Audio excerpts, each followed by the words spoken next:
ನಮಸ್ಕಾರ ಸ್ನೇಹಿತರೆ, ಇದೊಂದು ಅರಳಿ ಮರ. ಕೋಟೆಗಳ ನಾಡು ಚಿತ್ರದುರ್ಗದ ನಾಗರಹಾವು ಚಲನಚಿತ್ರದ ಚಿತ್ರೀಕರಣ ನಡೆದ ಸ್ಥಳವಿದು. ಜಲೀಲ ಹಾಗೂ ರಾಮಾಚಾರಿ ಭೇಟಿಯಾಗುವುದು, ಫೈಟ್ ಮಾಡುವಂಥ ದೃಶ್ಯಗಳನ್ನು ಇಲ್ಲಿ ಚಿತ್ರೀಕರಣ ಮಾಡಲಾಗಿದ್ದಂತೆ.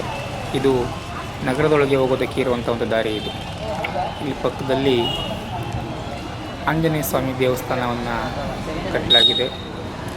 ಆಂಜನೇಯ ಸ್ವಾಮಿ ದೇವಸ್ಥಾನ ತುಂಬ ಚೆನ್ನಾಗಿ ಕಟ್ಟಿದ್ದಾರೆ.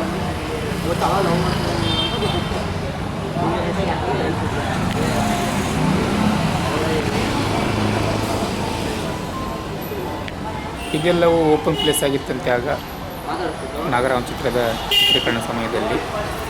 ಜಲೀಲ, ರಾಮಾಚಾರ್ಯ ಹಾಗೆ MP ಶಂಕರ್ ಅವರೆಲ್ಲ ಇರುವಂಥ ದೃಶ್ಯವನ್ನು ಇಲ್ಲಿ ಚಿತ್ರೀಕರಣ ಮಾಡಲಾಗಿತ್ತಂತೆ.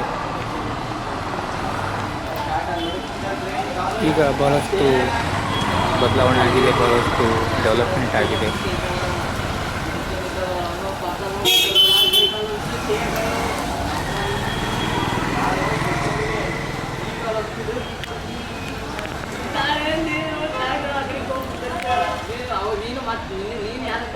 ಇಲ್ಲಿರುವಂಥ ಅರಳಿ ಮರದ ತುಂಬ ತಂಪನ್ನು ನೀಡ್ತಾ ಇದೆ. ಬಹಳಷ್ಟು ಜನ ಇಲ್ಲಿ ಬಂದು ವಿಶ್ರಾಂತಿಯನ್ನು ಪಡ್ಕೊತಾರೆ.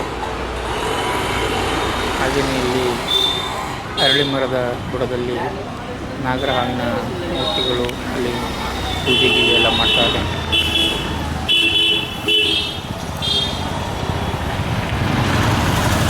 ಅದೇ ಏನಿಲ್ಲ. ನಿಮ್ಮ ಹೆಸರು ಹೇಳ್ಕೊಳ್ಳಿ ಫಸ್ಟು. ಕುಮಾರಸ್ವಾಮಿ ಅಂತೇಳಿ ನನ್ನ ಹೆಸರು. ಇಲ್ಲೇ ಸ್ಥಳೀಯ ನಾನು.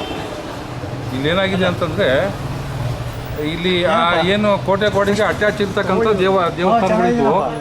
ಈಗ ಅವನು ಮುಂದುವರಿಸಿ ಇವೆಲ್ಲವೂ ಕೂಡ ಹೊಸದಾಗಿ ಮಾಡಿಸಿದ್ದಾರೆ. ಆಮೇಲೆ ಅದೇ ಈ MP ಶಂಕರು ಏನು ನಾಗರಾವ್ ಸಿನಿಮಾದಲ್ಲಿ ಇರ್ತಾನಲ್ಲ, ಆ ಜಾಗದಲ್ಲಿ ಇವಾಗ ದೇವಸ್ಥಾನಗಳಾಗಿದ್ದಾವೆ. ಆಮೇಲೆ ಜಲೀಲ ಮತ್ತು ಅವನು ರಾಮಾಚಾರಿ ಫೈಟ್ ಮಾಡ್ತಕ್ಕಂಥ ಜಾಗದಲ್ಲಿ ಈಗ ಬನ್ನಿ ಮಹಾಕಾಳೇಶ್ವರಿ ದೇವಸ್ಥಾನ ಆಗಿದೆ. ಅವಾಗ ಸಣ್ಣದಾಗಿರ್ತಕ್ಕಂಥ ಒಂದು ಅರಳಿ ಮರ ಇತ್ತು ಇಲ್ಲಿ. ಆ ಅರಳಿ ಮರ ಈಗ ಬೃಹದಾಕಾರವಾಗಿ ದೊಡ್ಡ ಅರಳಿ ಮರ ಆಗಿ ಬೆಳೆದು ಬಂದಿದೆ. ತಗೊಂಡ್ರೆ ಅದನ್ನು ಎಷ್ಟು ವರ್ಷ ಆಗಿರ್ಬೋದು?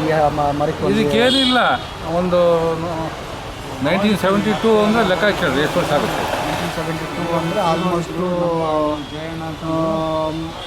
52 ವರ್ಷನಾ? 50 ವರ್ಷ ಆಗೈತೆ ನೋಡಿ. 50 ವರ್ಷದ ಅರಳಿ ಮರ. ಇಷ್ಟು ಬದಲಾವಣೆಗಳು ಇಲ್ಲ ಆಗಿದ್ದಾವೆ. ಆದರೂ ಒಳ್ಳೆ ತಂಪು ಕೊಡ್ತಾ ಇದೆ ಹಳ್ಳಿ ಮರ. ಹೌದು, ತಂಪು ಕೊಡ್ತಾ ಇದೆ. ಒಳ್ಳೆ ಛತ್ತು ಅಂಬ್ರೆಲ್ಲ ಥರ, ಕೋಡೆ ಥರ ಹಿಂಗೆ ಅಗಲವಾಗಿ. ಮಧ್ಯಾಹ್ನದ ಸಮಯದಲ್ಲಿ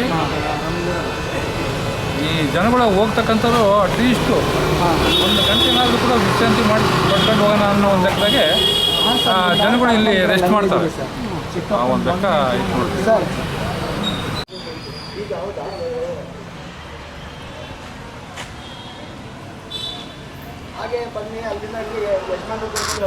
ಹಾಗೆಯೇ ಇದು ಪಕ್ಕದಲ್ಲಿರುವಂಥ ದೇವಸ್ಥಾನ, ಒಂದರ ಪಕ್ಕ ಒಂದನೇ 3 ದೇವಸ್ಥಾನಗಳನ್ನು ಇಲ್ಲಿ ಕಟ್ಟಲಾಗಿದೆ.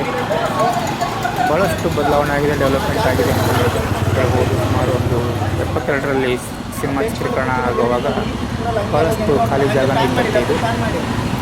ಈಗ ಭಾಳಷ್ಟು ದೇವಸ್ಥಾನಗಳು, ಗಿಡಮರಗಳು, ಇದು ರಾಮನ ದೇವಸ್ಥಾನ.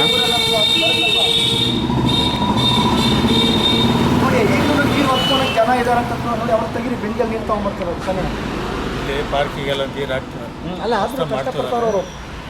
ಪಾರ್ಕಲ್ಲಿ ನೀರು ಹಾಕ್ತಾರೆ ಅದೆಲ್ಲ ಹೊಸ್ತಾಗಿ. ಸರ್, ಇದ್ರ ಬಗ್ಗೆ ಹೇಳಿ ಸರ್. ಏನು ಹೇಳ್ಬೇಕು? ಅಲ್ಲ, ಇದ್ರ ಬಗ್ಗೆ ಮಾಹಿತಿ, ತಮಗೆ ಏನು ಮಾಹಿತಿ ಇದೆ ಅದ್ರ ಬಗ್ಗೆ ಹೇಳಿ. ಏನು ಮಾಹಿತಿ ಅಂದರೆ, ಈ ಜಲೀಲ ತೆಗೆದ್ರಲ್ಲ ನಾಗರಾವ್ ಪಿಕ್ಚರು, ಅವಾಗ ಇಲ್ಲೇ ಜಲೀಲ ಅಲ್ಲಿ ಓಡಾಡಿರೋದು. ಅಲ್ಲೇ ಬಾಕ್ಸಿಂಗ್ ಎಲ್ಲ ಮಾಡಿರೋದು. ಓಕೆ. ಅವರು MP ಶಂಕರ್ ಇಲ್ಲಿ ಇದ್ರಿಲ್ಲ, ಇಲ್ಲಿ ಇಲ್ಲೇ ಕೂತ್ಕೊಂಡಿದ್ದವರು. ಹಾಕ್ಸಿದ್ರಲ್ಲ ಇಲ್ಲಿಂದ. ಈ ಕಡೆ ಎಲ್ಲ ಮ್ಯೂಸಿಯಂ ಐತೆ. ಈ ಕಡೆ ಒಳಗಡೆ ಕೋಟೆ ಒಳಗೆಲ್ಲ ತುಂಬ ಜನ ಬರ್ತಾ ಇರ್ತಾರೆ ವಿಸಿಟಿಂಗು. ಬರ್ತಾರೆ, 2 ಜನ ಬರ್ತಾರೆ. ಓಕೆ. ಎಷ್ಟು ವರ್ಷದಿಂದ ಇದ್ದೀರಾ ಇಲ್ಲಿ? ನಮ್ದು ಇದೇ ಊರು. ಇದೇ ಊರು. ತಮ್ಮ ಹೆಸರು ಸರ್? ನಟರನ್ನ ಯಾರ್ಯಾರನ್ನ ನೋಡಿದ್ದೀರಿ ನೀವು? ಕನ್ನಡ ಚಿತ್ರರಂಗವ್ರನ್ನ ನಟರನ್ನ ಯಾರ್ಯಾರನ್ನ ಭೇಟಿ ಆಗಿದ್ದೀರಾ? ನಾವೇ ಯಾರನ್ನ ಭೇಟಿ ಆಗಕ್ಕೆ ಹೋಗಿಲ್ಲ.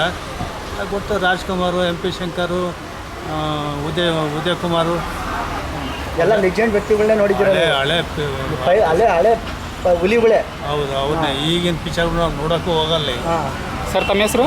ನಮ್ಮ ಹೆಸರು ಲಿಂಗಪ್ಪ. ನಿಮ್ಗೆ ಇವ್ರು ಗೊತ್ತಾ ಚೈತ್ರದ ಪ್ರೇಮಾಂಜಲಿ ರಘುವೀರ್ ಅವ್ರನ್ನ ನೋಡಿದ್ದೀರಾ? ಶೃಂಗಾರ ಕಾವ್ಯ ಚೈತ್ರದ ಪ್ರೇಮಾಂಜಲಿ. ಹಾಂ ಅಂದರೆ ನಿಮ್ಗೆ ಹಳೆ ಹುಲಿಗಳು ಬಿಟ್ಟರೆ ಈ ಒಂದು ಚಿಕ್ಕ ಹುಲಿ ಗೊತ್ತು ನಿಮಗೆ. ಹಾಗಾದ್ರೆ ರಘುವೀರ್ ಅನ್ನೋ ಹುಲಿ ಗೊತ್ತು ನಿಮಗೆ. ಅವ್ರ ಶಿಷ್ಯನೇ ನಾನು. ಹಾಂ, ಅವರ ಹತ್ರ ಸಾಂಸ್ಕೃತಿಕ ಕಾರ್ಯಕ್ರಮ ಮಾಡ್ತಾರೆ. ಅದು ಲಿಮಿಟೇಷನ್ ಕಾರಲ್ಲಿದೆ. ಪ್ರೋತ್ಸಾಹಿಸಿ ಸ್ನೇಹಿತರೆ, ಧನ್ಯವಾದಗಳು.